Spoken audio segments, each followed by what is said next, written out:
हाय viewers, subject हमारा था मुस्लिम personal law और हम डिस्कस कर रहे थे इसके कुछ टॉपिक्स। और आज की वीडियो है डिवोर्स यानी कि तलाक पे।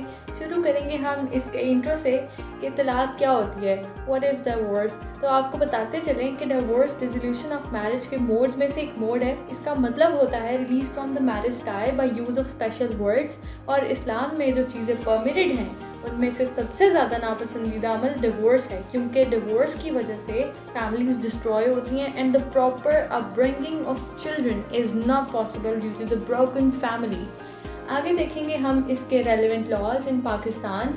तो रेलिवेंट लॉज हैं सेक्शन 7 और section 8 Muslim family law ordinance 1961 के।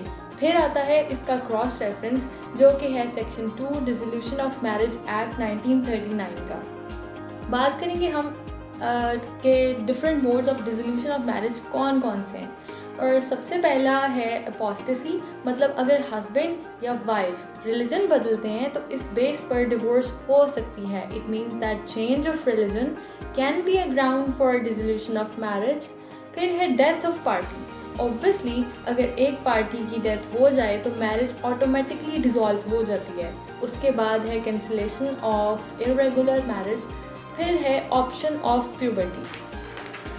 ऑप्शन ऑफ प्यूबर्टी का मतलब है कि अगर किसी की मैरिज कॉन्ट्रैक्ट होती है उस एज में जबकि वो माइनर है, तो जब वो प्यूबर्टी की एज को रीच करेगा तो मैरिज डिसॉल्व कर सकता है। फिर आता है सबसे बेसिक और इम्पॉर्टेंट और most prominent mode of dissolution of marriage and that is divorce.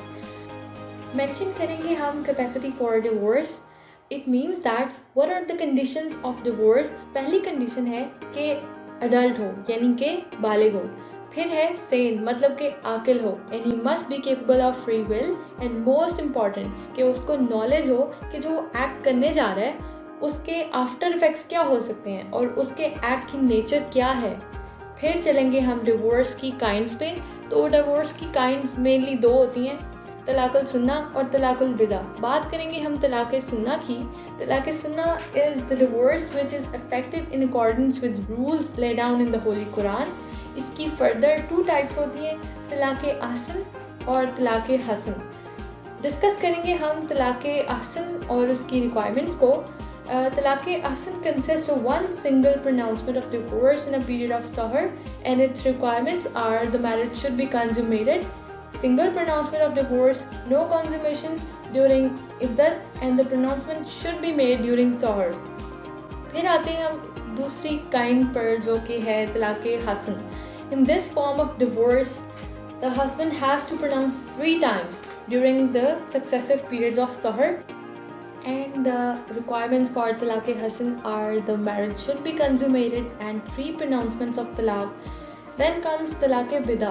It consists of 3 pronouncements during tahar, either in one sentence or a single pronouncement made during tahar, clearly indicating an intention irrevocable to dissolve marriage. At last, there are some legal effects of divorce, and that our wife has to observe it, that dower has to be claimed if unpaid, right to contract another marriage, mutual right of inheritance ceases, and the sexual relation between the husband and wife becomes unlawful. And the most important point, that remarriage between the same parties become impossible until the wife lawfully marry another person and lawfully divorced by him after consummation of marriage.